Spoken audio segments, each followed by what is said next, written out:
ठरलं तर मग या मालिकेच्या येणाऱ्या भागामध्ये आता प्रियाचा असा काही पर्दाफाश झालेला आहे. म्हणजेच प्रियाचा पोपट झाला आहे.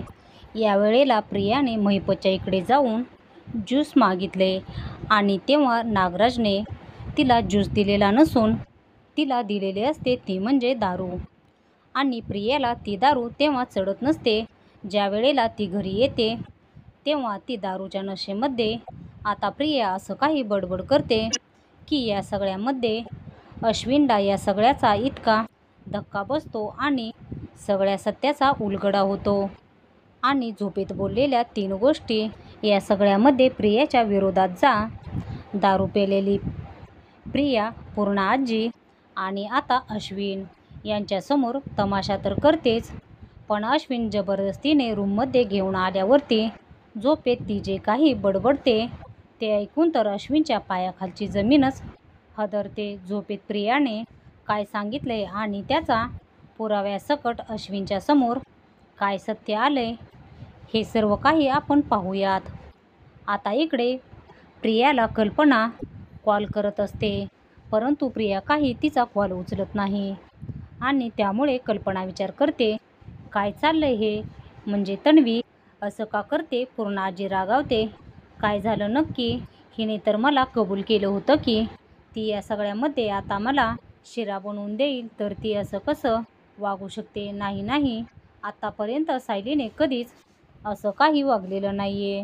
हे असं का वागते हे तिला समजतच नसतं. आणि त्यानंतर पूर्णा आजी न जेवता निघून जाते आणि सांगते जर का शिरा नाही तर मी काहीही खाणार नाही, खाईन तर शिराच खाईन. पूर्णा आजी आतमध्ये गेल्यावरती इकडे सायली, आता मूर्ख सायलीला तिची काळजी वाटायला लागते. इतकं ती म्हातारी तिला बोलत असते तरीसुद्धा ती काळजीच करत असते. त्यानंतर सायली किचनमध्ये जाते. किचनमध्ये गेल्यावरती सायली शिरा बनवते.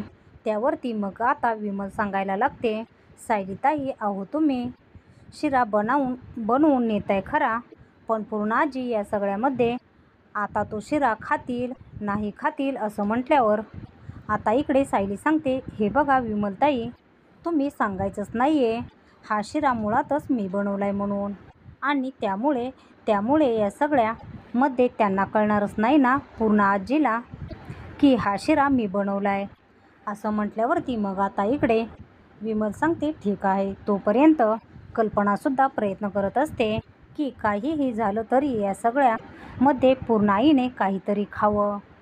आणि ती पूर्णाईला सांगायला लागते की या सगळ्यामध्ये तुम्ही काहीतरी खाऊन घ्या, कारण कसंही झालं तरीसुद्धा या सगळ्यामध्ये आता तुमची तब्येत बिघडेल.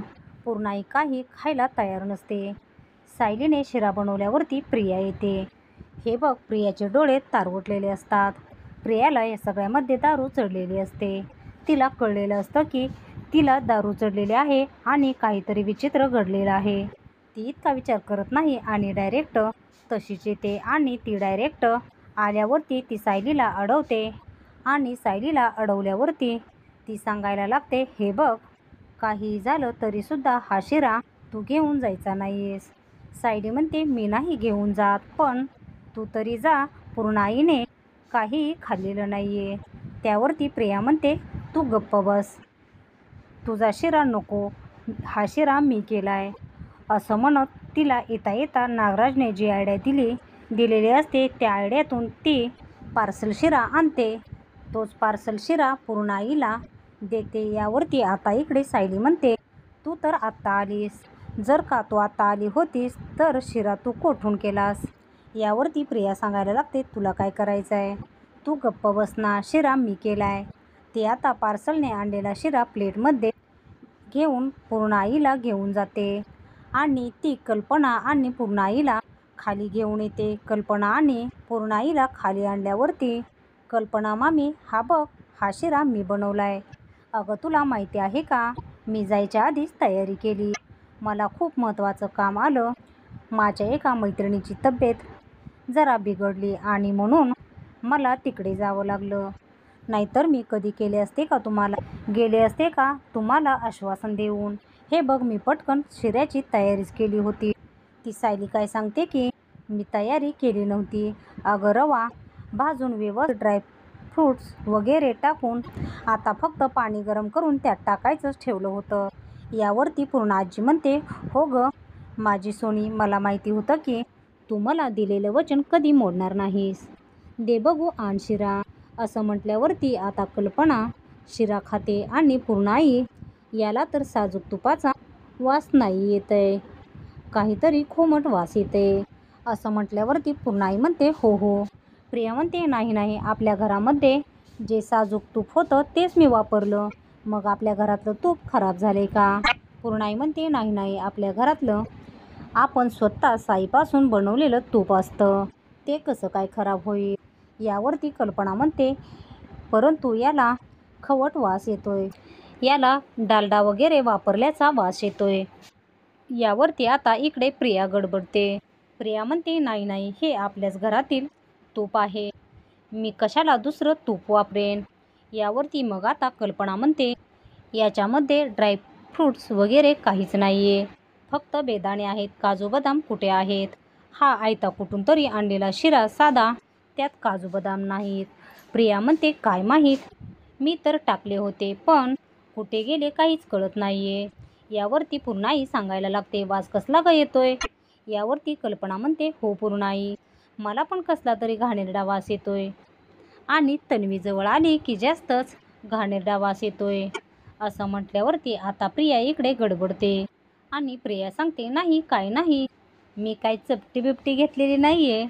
असं म्हणत आता प्रियाचा खूप मोठा खुलासा केल्यावरती पूर्णा आजी आणि कल्पना यांना हा शब्द पण माहीत नसतो आणि यांना या सगळ्यामध्ये कळत नसतं की ही काय बोलते आणि काय बडबड करते. यावरती कल्पना मोठ्या आश्चर्याने पाहायला लागते, काय ग तन्वी, बरे आहेस ना तू, काय बोलते. अगं वास पण घाणेरडा येतोय, म्हणजे असं की ते घाणेरडं असतात ना ते तसं, ती घाणेरडी दारू बिरू असाच मला तरी वास येतोय. असं म्हटल्यावरती प्रिया गडबडते आणि कल्पना मामी मी आले. असं म्हणत ती विचार करते की या नागराजने बहुतेक माझ्यासोबत काहीतरी केले आणि त्याने मला काहीतरी प्यायला दिले वाटतं. असा विचार करत आता प्रिया ताबडतोब आपल्या रूममध्ये जाते आणि आता इकडे कल्पनाला जरा डाऊटच येतो, काय हो पूर्णाई, ही अशी का धावत गेली. असं म्हणत आता कल्पना इकडे पूर्णाईला विचारते. पूर्णाई कल्पनाला म्हणते, मला पण नाही ना कळलं आणि तू म्हणतेस ना ते वासाचं, मला पण तसाच घाणेरडा वास आला आणि त्यात ती तन्वी काय बोलून गेली. असं म्हणत त्या दोघीजणी त्या दिशेने पाहायला लागतात. तोपर्यंत आता प्रिया नजर चुकवून ती आपल्या रूममध्ये जायला निघते. ज्या वेळेला ती रूममध्ये जायला निघते त्यावेळेला पूर्णाई आणि कल्पना एकमेकींकडे पाहत नक्की काय झाले म्हणून त्या दोघीजणी तिच्या रूमकडे जायला निघतात. तोपर्यंत प्रिया रूममध्ये येते आणि आता रूममध्ये आल्यावरती वेड्यासारखं काहीतरी बडबडायला लागते, नाही नाही, बहुतेक ना नागराज काकांनी मला काहीतरी वेगळंच पाजले आणि हे पाजल्यामुळे माझं डोकं तडतड उडतंय, मला तर कळतच नाही की मी काय प्यायले. असं म्हणत ती सांगते, नाही नाही, या सगळ्यामध्ये त्याने माझाच गेम केलाय, मी तन्वी नाही हे सत्य जर का मी बोलून बसले तर नाही नाही, मला आता या सगळ्यामध्ये हे सत्य बोलायचंच नाही. काय करू, मला आता खरंच इकडून गप्प बसायला पाहिजे. तोंडाला पट्टी लाव प्रिया, काहीतरी बडबडतेस तू. असं म्हणत प्रिया आता मी तन्वी नाही आहे, सायली तन्वी आहे, असं काहीतरी बडबड करायला लागते. इकडे आता अश्विन समोरच उभा असतो. हे काय चाललंय हिचं, ही काहीतरी वेगळंच बडबडते, नक्की काय चाललंय. असं म्हणत अश्विन आता या सगळ्यामध्ये तिला विचारायला लागतो, तन्वी काय झालं. प्रिया म्हणते, काय नाही, मला काहीही नाही झालं. असं म्हणून प्रिया आता मुद्दाम या सगळ्यामध्ये आपल्याला काही नाही झालं, आपण नॉर्मली ॲक्टिंग करतोय असं दाखवण्याचा प्रयत्न करत असते. पण त्याच वेळेला आता मात्र अश्विनला डाऊट येतो. प्रिया म्हणते, अश्विन मला आता खूप झोप येते, मी आता झोपते आहे.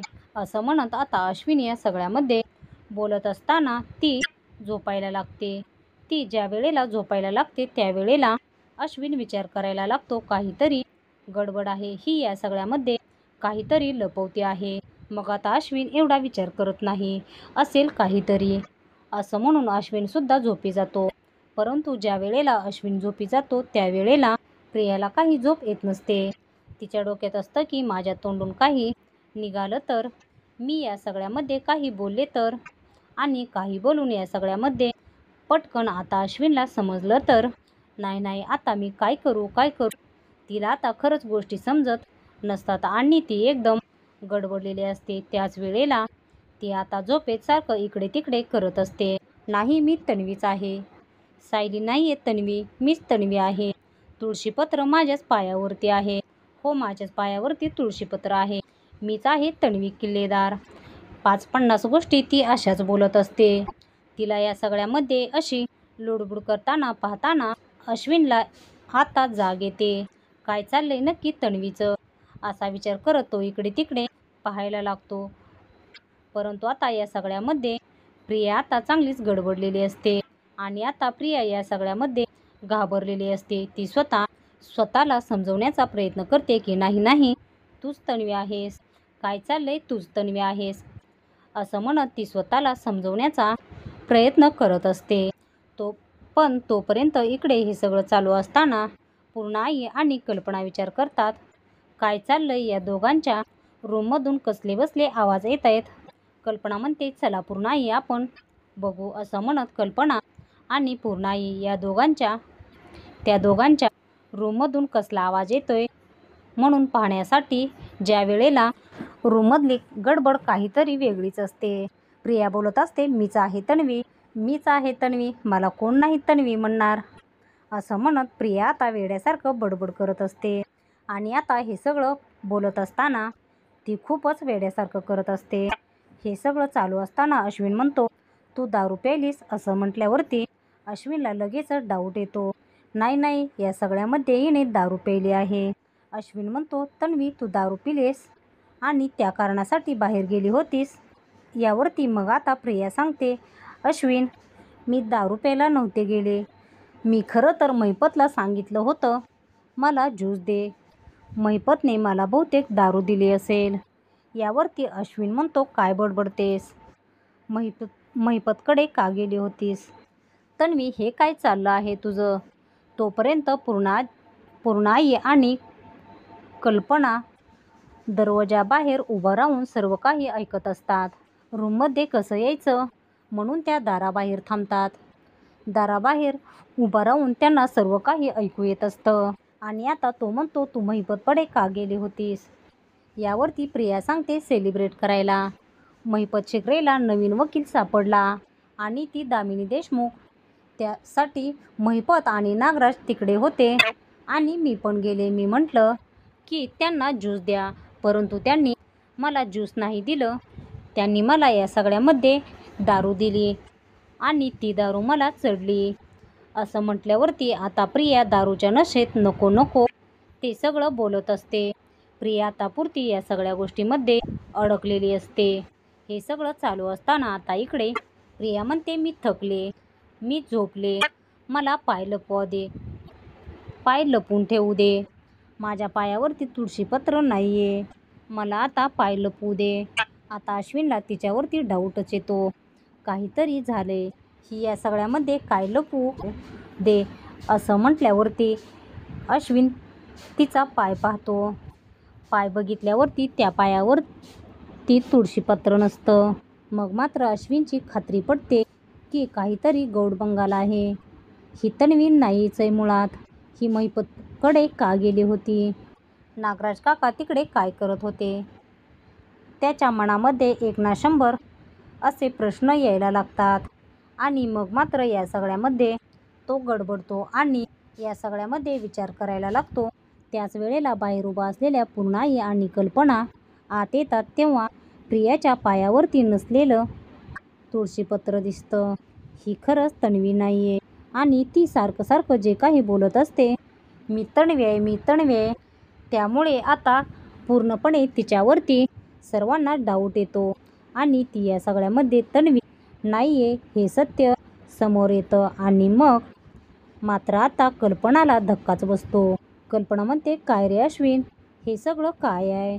असं म्हटल्यावरती अश्विन म्हणतो, मामा मला पण नाही माहिती.